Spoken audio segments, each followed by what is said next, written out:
The moment I realized my sister had planned to humiliate me wasn't actually at her wedding. It was 3 months earlier. Standing in a bridal boutique dressing room, half-zipped into a dress I never chose, while she laughed with the consultant outside and said, "Oh, don't worry, my sister loves being the center of attention. She'll wear anything." That wasn't the first time strangers looked at me with pity and awkwardness, but I let it pass. I should have walked away then. But when betrayal comes from family, you don't recognize it immediately. You explain it away.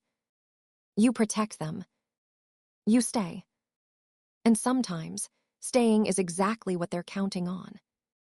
Before I continue, subscribe to Marrianne Tales if you enjoy emotional real-life storytelling like this. I share stories every day about relationships, betrayal, and the moments that quietly change us forever. And tell me in the comments where you're watching from, and what time is it? Knowing who's listening somehow makes telling these stories easier. Because to understand why that wedding almost broke me, you need to understand my sister Maya. I'm Alina, I'm 32 now. And for most of my life, I believed I was the lucky older sister. Maya was 2 years younger, funny, magnetic, effortlessly charming. People loved her instantly. Teachers forgave her late homework. Neighbors brought her gifts. Family gatherings somehow revolved around her stories, her jokes, her problems. I was the dependable one. The helper. The peacemaker. If Maya cried, I comforted her. If Maya fought with our parents, I mediated. If Maya made mistakes, I explained them away. I didn't resent it.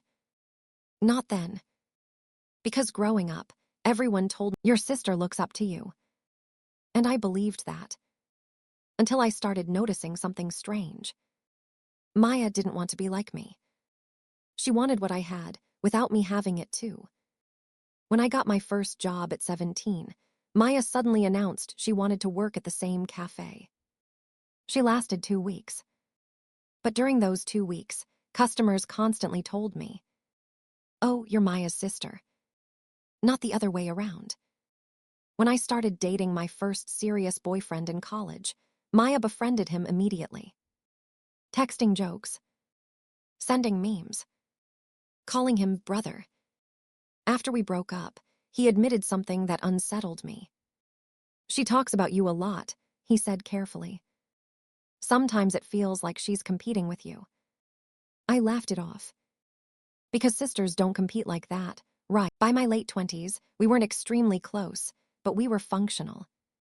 Holiday calls. Birthday dinners. Occasional shopping trips.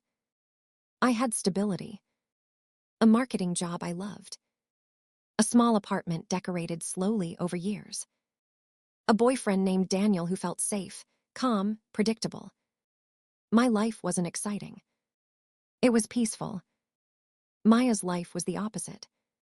Every time we spoke, there was a new crisis. A job she quit dramatically. A friendship betrayal. A sudden move. A whirlwind romance. Chaos followed her like perfume. Then one evening, she called me crying. Not dramatic crying. Real crying. "Alina, I'm engaged." I sat straight up in bed. "Wait, what?" to Ryan. She laughed through tears. Yes. Ryan had been in her life only 8 months. But Maya sounded different. Soft. Hopeful. And then she said something I never expected. "I want you to be my maid of honor." There was a pause long enough for her to notice. "You don't want to?" she asked quietly. I panicked. "No, I do. I'm just surprised." Because Maya and I had never shared emotional intimacy. But maybe this was her trying. Maybe adulthood changed people. Maybe she finally wanted a real sister bond. So I said yes. And that single word opened a door I didn't know she had been preparing for years. 2 weeks later, we met at an upscale bridal boutique downtown. Maya arrived glowing. Perfect hair, perfect makeup. Everyone immediately gravitated toward her. The consultant, barely acknowledged me except to ask, "And you're the maid of honor?" Maya answered before I could.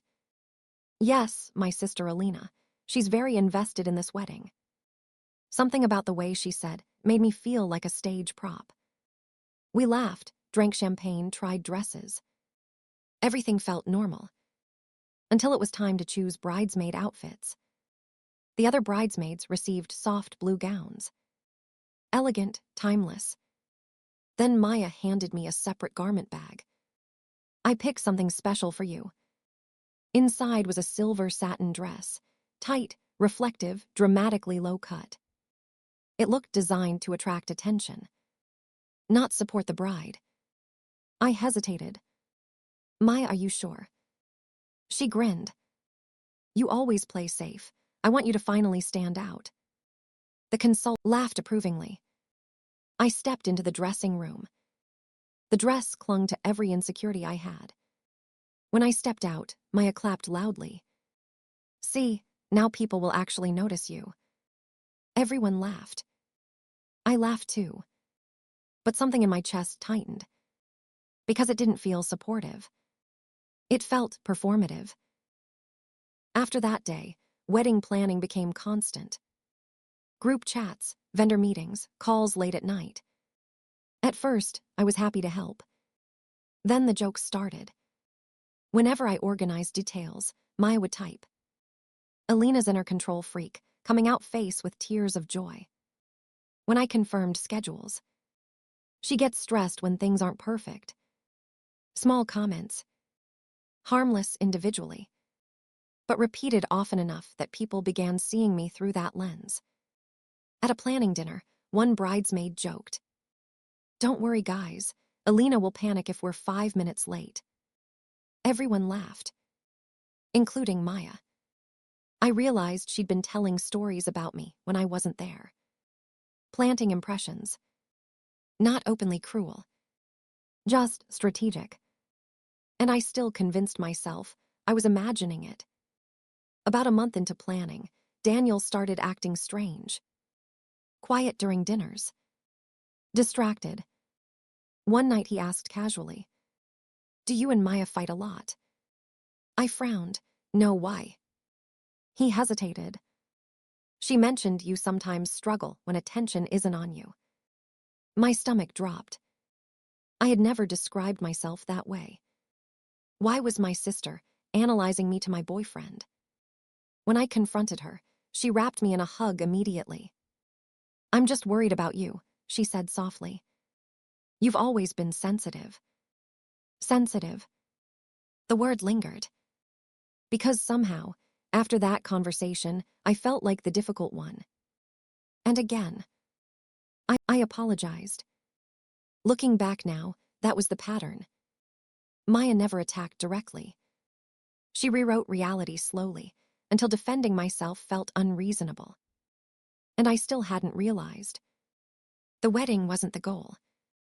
The narrative was. The engagement party should have been easy. Family, music, celebration.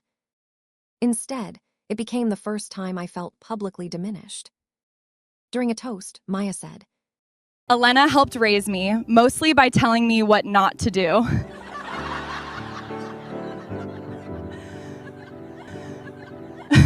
"She's always been the serious sister. I'm the fun one." Her laughter. It sounded harmless. But every joke positioned me as rigid, jealous, controlling. Afterward, relatives approached me with sympathetic smiles. "You must worry about Maya a lot." I realized they saw me as judgmental, not loving. And I didn't know how that image had formed so completely. Driving home, I felt uneasy for hours. Like something invisible was happening around me. Something I couldn't quite name yet. 3 days later, one bridesmaid, Sophie, messaged me privately. "Can I ask you something honestly?" My heart sank. She wrote, "Why does Maya think you don't support her marriage?" I stared at my phone. I had never said that. Not once. When I asked where she heard that, Sophie replied. She mentioned it a few times, said you struggle letting her shine. My hands went cold. That wasn't misunderstanding. That was storytelling. And suddenly memories aligned. The jokes. The dress. The comments to Daniel. The engagement toast. After Sophie's message, something inside me shifted. Not panic. Not anger. Just awareness. I started paying attention in ways I never had before. And once you begin noticing patterns, you can't unsee them. The next bridesmaid planning meeting happened at Maya's apartment. When I arrived, everyone was already laughing about something. The conversation stopped the second I walked in. That tiny pause, that awkward silence, told me more than any words could. Maya jumped up dramatically. "Elena, we were just talking about you." She said it brightly, but something about it felt rehearsed. "Oh," I asked. She grinned. "I told them how you reorganized my entire closet when we were teenagers because you couldn't stand my mess." Everyone laughed again. Except that story wasn't true. I had helped her clean once after she cried about being overwhelmed. But now it sounded like I was obsessive, controlling, judgmental. And I realized something chilling. Every memory she shared about me had been rewritten slightly. Not lies. Just edits. Edits that always made her lovable. And me difficult. Before long, I noticed the bridesmaids started checking with Maya instead of me. Even when I was coordinating things she asked me to handle. If I confirmed a schedule, someone would message her privately afterward. If I made a suggestion, Maya would clarify it later. She never corrected me openly. She simply positioned herself as the emotional center. I became logistics. Useful but not liked. One afternoon, I overheard two bridesmaids whispering in the kitchen. "I think Elena takes this too seriously." "Yeah," Maya said, "she gets intense." I stood frozen behind the hallway wall. I wasn't angry. I was confused. Because I had been doing exactly what Maya requested. And yet somehow, I was becoming the problem. Maya insisted the bachelorette weekend had to be perfect. She sent long lists. Luxury spa. Private dinner. Custom decorations. Professional photographer. I handled everything. Deposits, reservations, transportation. At 2 a.m. one night, she called me crying. "I just need this to go smoothly," she whispered. Her voice sounded fragile. And my protective instincts kicked in instantly. "I've got you," I told her. And I meant it. I still believed I was helping my sister feel secure. I didn't realize she was gathering evidence. About a week before the trip, my mom called unexpectedly. "Try not to stress Maya too much," she said carefully. I frowned. "What do you mean?" "She says you've been overwhelming her with details." My chest tightened. I had been following Maya's instructions exactly. But instead of defending myself, I softened my tone. "I just want things to go well." Mom sighed. "I know, you've always been intense about responsibilities." The word intense landed heavily. Another label. Another version of me I didn't recognize. The trip started beautifully. Wine tasting, laughter, music. For a few hours, everything felt normal again. Maya hugged me constantly. "You're the best sister," she kept saying. I relaxed. Maybe I had overthought everything. Maybe wedding stress was affecting both of us. Then dinner happened. The game. Halfway through dinner, Maya clinked her glass. "Okay, girls, I prepared something fun." She passed out cards. I expected bridal trivia. Instead, the questions were about me. What's Elena's biggest insecurity? When has Elena embarrassed herself the most? What advice should Elena take about relationships? Laughter filled the table. At first I smiled politely. Then the jokes became personal. Stories I told Maya privately resurfaced as entertainment. My awkward breakup. My anxiety during a work presentation. A panic attack I had trusted her with years earlier. People laughed kindly, not maliciously, but I felt exposed. Like pieces of my private life had been turned into party games. I caught Maya watching me closely, not laughing. That night, after everyone went to sleep, Sophie knocked on my hotel door. She looked uncomfortable. I don't know if I should say this. My stomach dropped. What is it? She hesitated. Maya told us earlier that you struggle with jealousy, and that tonight might help you loosen up. The words felt unreal. I sat down slowly. She said that. Sophie nodded. She said she wanted everyone to see the real dynamic between you two. The room suddenly felt smaller, hotter, because the pattern finally became undeniable. Maya wasn't accidentally embarrassing me. She was preparing an audience, and I still didn't know why. After the trip, Daniel grew noticeably distant. One evening he said carefully, "I think you and Maya have unresolved issues." I stared at him. "Why do you keep saying that?" He hesitated again. "She worries you resent her happiness." My hands went cold. That sentence again, repeated by different people, like a script being circulated.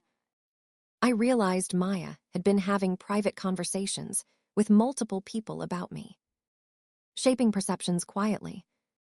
I asked Daniel directly, "What exactly has she told you?"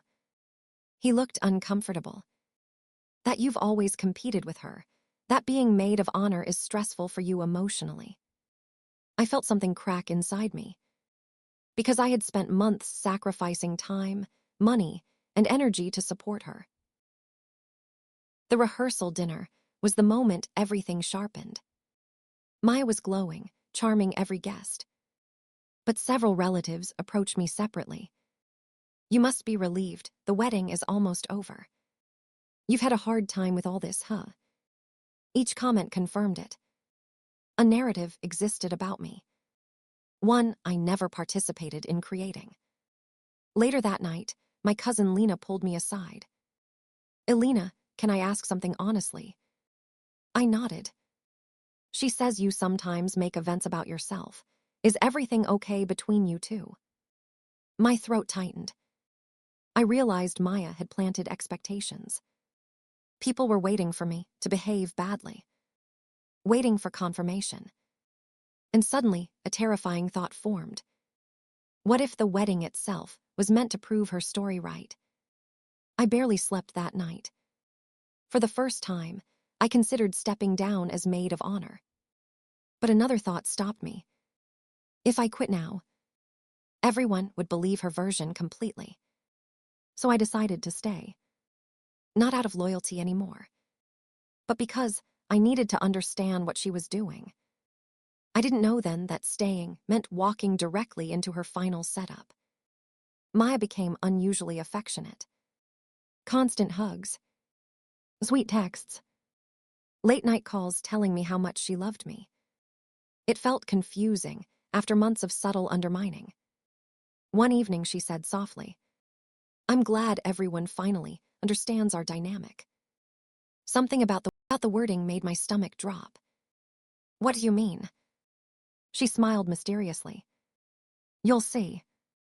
And for the first time, fear replaced confusion, because it sounded less like reassurance and more like anticipation. I hesitated to ask, but I did. "Maya, are you unhappy with my arrangements? Is everything okay with you?" I asked. She took a pause. Her expressions changed for a moment. But then again she composed herself. The same mysterious smile. "Why do you ask? Did someone say that?" "Tell me, who is it?" She rushed to get an answer. And once again, my question turned into me answering her. I apologized. "No, just asking." She smiled at me. 2 days before the wedding, She asked to read my maid of honor speech. After finishing it, she frowned. This makes me sound too perfect. I laughed. It's your wedding. She shook her head. I want honesty. Talk about our struggles too. I hesitated. What kind of struggles? She smiled slowly. Just be real about how complicated sisters can be.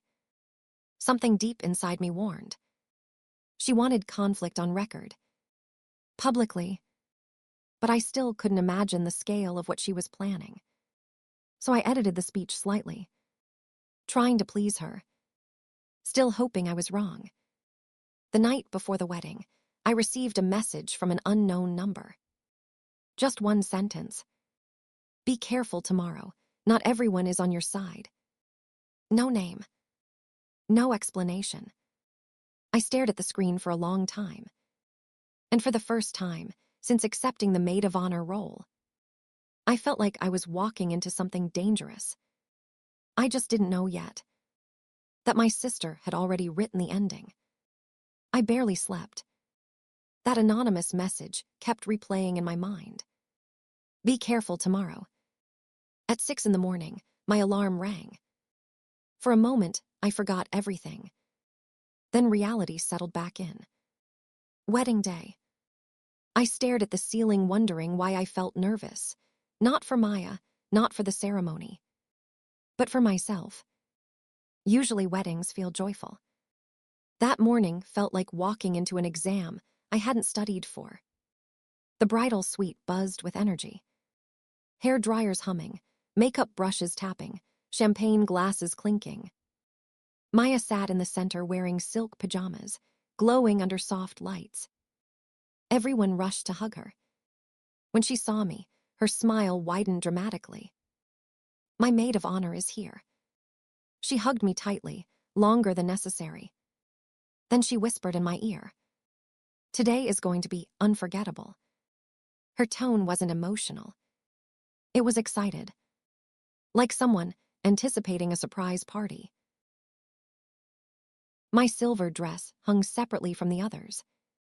Seeing it again made my stomach twist. The bridesmaids looked cohesive in soft blue tones.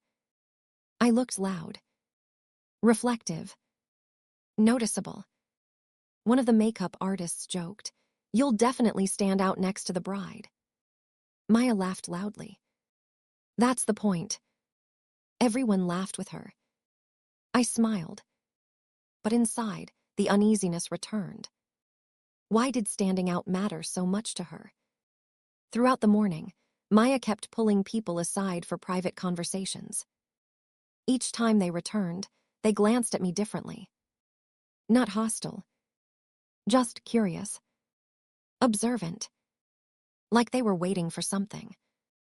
At one point, I walked into the hallway and overheard Maya speaking to two bridesmaids. I just hope she keeps things appropriate today, she said quietly. They noticed me instantly and stopped talking. Maya's expression changed in a split second, bright and cheerful again. There you are, she said. I forced a smile. But inside, something finally settled. She was preparing witnesses. The ceremony itself was beautiful. Sunlight filtered through the outdoor garden venue. Soft music played. Guests wiped away tears. I adjusted Maya's veil before she walked down the aisle. For a brief moment, she squeezed my hand. Her eyes looked emotional. Almost grateful. During the vows, I watched Maya carefully. She looked radiant, confident, but every few minutes, she glanced sideways at me. Not lovingly, not nervously, checking, like she was making sure I was still exactly where she wanted me. The ceremony ended with applause and cheers. Guests celebrated. Photos began. Everything appeared perfect. And yet, that anonymous warning kept echoing in my head. The reception hall looked stunning. Golden lights, elegant tables, soft music. Guests laughed, drank, danced. For about an hour, nothing strange happened. I started relaxing. Maybe the tension existed only in my imagination. Then the speeches began. The best man told funny stories. Everyone laughed. Warm energy filled the room. Normal wedding atmosphere. Then Maya stood up. She tapped her glass. I want to say a few words before my maid of honor speaks. My stomach tightened. This wasn't part of the schedule. But I smiled politely. She took the microphone, and the room quieted. At first, her speech sounded sweet. She thanked guests, praised her husband, spoke about love and family. Then her tone shifted slightly. You know, she said lightly, growing up with an older sister is complicated. Soft laughter. I felt every eye subtly move toward me. She always wanted to protect me, Maya continued. Sometimes a little too much. More laughter. Harmless so far. But something about the pacing felt intentional. Like she was warming up the audience. The stories start changing. She began telling childhood stories. Except they weren't accurate.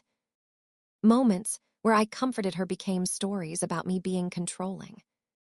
Times I helped her became examples of me being judgmental. Each story earned laughs. Each laugh made my chest tighter. I waited for warmth to return to the speech. It didn't. Instead, she said, Elena has always struggled sharing attention. The room grew quieter. People shifted in their seats. Actually, Maya said, smiling brightly, I prepared something special. The lights dimmed. A projector turned on. Photos appeared on the screen. At first, childhood pictures. Then teenage photos. Then, images I had never expected anyone else to see. Unflattering selfies. Pictures from difficult periods of my life. Photos I had sent her privately during breakups and depressive moments. Someone gasped softly behind me. My hands went cold. Each image felt like a piece of my privacy being peeled away. Guests didn't laugh much anymore. They looked uncomfortable. Confused. But Maya kept smiling. The slideshow ended. Lights returned. Maya turned toward me and held out the microphone. Your turn, she said sweetly. Then she added, loudly enough for everyone to hear. Go ahead, Elena. Tell everyone how you really feel about me. The room froze. Every guest looked at me. Waiting. Judging. Curious. And suddenly, everything became clear. The jokes. The conversations. The warnings to others. The rewritten stories. She had spent months creating an expectation that I was jealous, emotional, unstable. Now she wanted proof. She expected me to react. To cry. To argue. To confirm the character she built. And for a few seconds, I almost did. Standing there, something unexpected happened. I stopped feeling embarrassed. Instead, I felt calm. Because for the first time, I understood my role. I wasn't failing as a sister. I was witnessing a performance. And I didn't have to participate the way she wanted. I took the microphone slowly.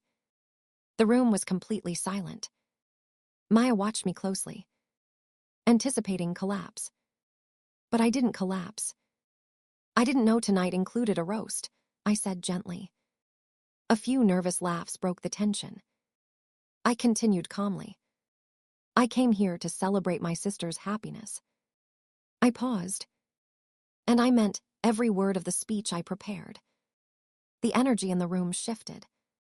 People leaned forward, listening differently now. I wasn't reacting emotionally. I was choosing my words. And Maya's smile flickered for the first time. I looked directly at her. And in that moment, I realized something else. She hadn't expected me to stay calm. She hadn't prepared for dignity. Because humiliation only works when the target agrees to feel ashamed. And what I said next changed the entire room.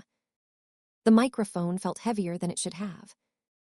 200 people watched me. I could feel their expectations. Some were curious, some uncomfortable, some waiting for drama. And my sister, standing beside me in her wedding dress, looked confident. "I've known Maya my entire life," I said softly. A small ripple of laughter moved through the room. I smiled slightly. "She's always been the brave one, the bold one, the person who walks into a room and immediately becomes unforgettable." Maya relaxed. This sounded like praise.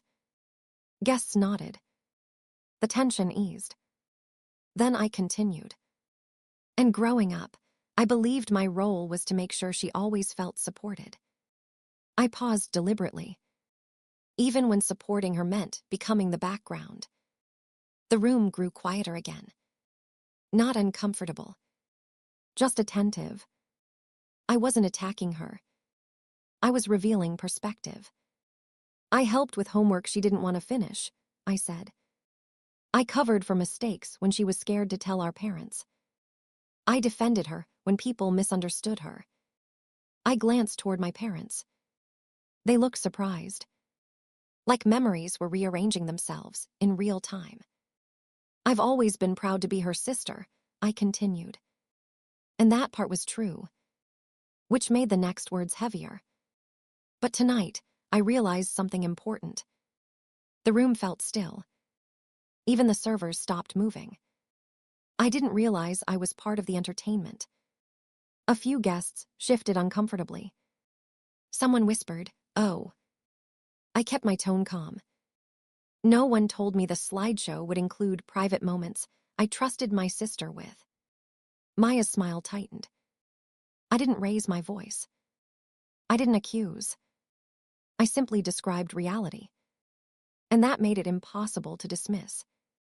People began looking at Maya instead of me. That was the exact second the power dynamic changed. Because humiliation relies on group agreement. And the group was no longer laughing. They were thinking. I continued carefully. "I love my sister, I truly do." I turned toward her. "But love doesn't mean accepting being turned into a joke." Silence. Deep, heavy silence. The kind that makes truth unavoidable. "I think sometimes," I said gently, "we hurt the people closest to us because we believe they'll never leave." Several guests nodded instinctively. I smiled softly. "I prepared a traditional maid of honor speech," I said. "And I'm still going to give it." A few relieved laughs spread through the room. I spoke about the day Maya learned to ride a bike, how fiercely she loved her friends, her ability to bring energy into any space. Real memories. Warm ones.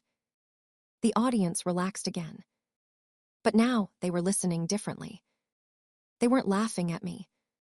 They were rooting for me. And Maya knew it. I could see it in her eyes. Confusion. Then frustration. Because her planned narrative had slipped away. I ended simply. "Maya, I genuinely hope your marriage brings you peace, joy, and kindness." I paused. "And I hope we both learn that love feels safest when it's respectful." I handed the microphone back. No mic drop. No drama. Just calm finality. Applause started slowly. Then grew stronger. Not loud celebration. But supportive. Respectful. Several guests stood. I wasn't expecting that. Maya stood frozen beside me. Still smiling for appearances, but her eyes were different now. Tight. Controlled. I gently placed the maid of honor bouquet on the head table. Then I stepped down and walked toward the exit. No one stopped me, but many people watched. Not with pity anymore. With understanding. The evening air felt cold against my skin. For the first time all day, I could breathe fully. My hands shook, not from humiliation but release. Years of quiet tension suddenly lifted. I sat on a bench near the parking lot, and I cried. Not because she embarrassed me, but because I finally accepted something painful. My sister had never wanted partnership. She wanted comparison, and I had unknowingly played that role my entire life. My phone started vibrating within minutes. Messages poured in. Guests apologizing. My mother called an hour later. Her voice sounded shaken. "Elena, why didn't you tell us things felt like this?" I stared at the dark sky. I didn't realize it myself until tonight. She sighed deeply. "I think we missed a lot growing up." That sentence meant more than an apology. It meant recognition. For the first time, I wasn't being labeled sensitive or dramatic. I was being understood. Around midnight, Maya finally called. I knew she would. I answered. Her voice was tight. "You embarrassed me." I closed my eyes. "I didn't embarrass you, Maya," I responded. She exhaled sharply. "You made people think I'm a bad person." I spoke quietly. I didn't say anything untrue. Long silence. Then she said something that revealed everything. "You were supposed to laugh it off. Now everyone thinks I'm the jealous one." The sentences settled heavily between us. "Are you?" I questioned instantly. She couldn't speak. I could sense her surprise. She expected an apology, like I used to do. And compliance. Not dignity. Not boundaries. Compliance. "You crossed a line," I added. "And mocked me publicly, not once. Uncountable times, but this is the time to put an end to this." I said in an affirmative tone. "I won't tolerate this anymore." And in that moment, I understood our entire relationship. The morning after, I expected to wake up feeling devastated. Instead, I felt strangely calm. For years, my relationship with Maya had lived inside confusion, constant second-guessing, apologizing for things I didn't understand. But that morning, there was no confusion, only clarity. I checked my phone. 73 unread messages. Friends, relatives, even guests I barely knew. Most said some version of the same thing. "You handled that with so much grace." "I'm sorry for what happened." We were uncomfortable watching it. That's when I realized something important. The humiliation I feared everyone witnessed wasn't what they remembered. They remembered restraint, dignity, composure. The story Maya tried to tell about me hadn't survived real life. My parents came over that afternoon. Neither of them sat immediately. They looked uneasy, like people reevaluating years of memories. My dad finally spoke. "I thought you two just had normal sibling rivalry." I nodded slowly. "So did I." My mom's eyes filled with tears. "She always said you judged her, that you made her feel small." I swallowed. I spent most of my life trying to make sure she didn't feel that way. Silence filled the room. Not defensive silence. Understanding silence. And then my mother said something that shifted everything. "I think we protected Maya too much." That sentence explained decades. Whenever conflict happened, I adapted. Maya was comforted. I became resilient. She became entitled to emotional control. No one noticed the imbalance because I never complained. Until the wedding forced everyone to see it. Over the next week, stories began circulating quietly among relatives. Guests discussed the slideshow. Some said it felt mean-spirited. 3 days later, Daniel came over. He looked unsettled. "I owe you an apology," he said immediately. I stayed quiet. "I didn't realize how much Maya influenced how I saw things," he continued. "She talked about you like you were always critical of her." I nodded slowly. "I started believing you were secretly unhappy," he admitted. That hurt more than I expected. Anger and disappointment, because it showed how effective Maya's storytelling had been. I asked gently, "Why didn't you ask me directly?" He hesitated. I thought I was helping keep peace. That answer told me everything. Peace built on misunderstanding isn't peace. It's avoidance. We talked for hours. And by the end of that conversation, I understood something clearly. Daniel wasn't malicious, but he had trusted someone else's version of me more than my own voice. And once you recognize that imbalance, you can't unknow it. A week later, we ended our relationship kindly. No fighting. Just honesty. For the first time, I chose emotional safety over familiarity. Maya didn't contact me again for almost 2 months. No calls. No texts. Nothing. The silence felt strange at first. Then peaceful. Without constant emotional tension, my life became quieter. I slept better. I laughed more easily. I realized how much energy I had spent anticipating her reactions. When that pressure disappeared, so did my anxiety. I began rebuilding routines that belonged only to me.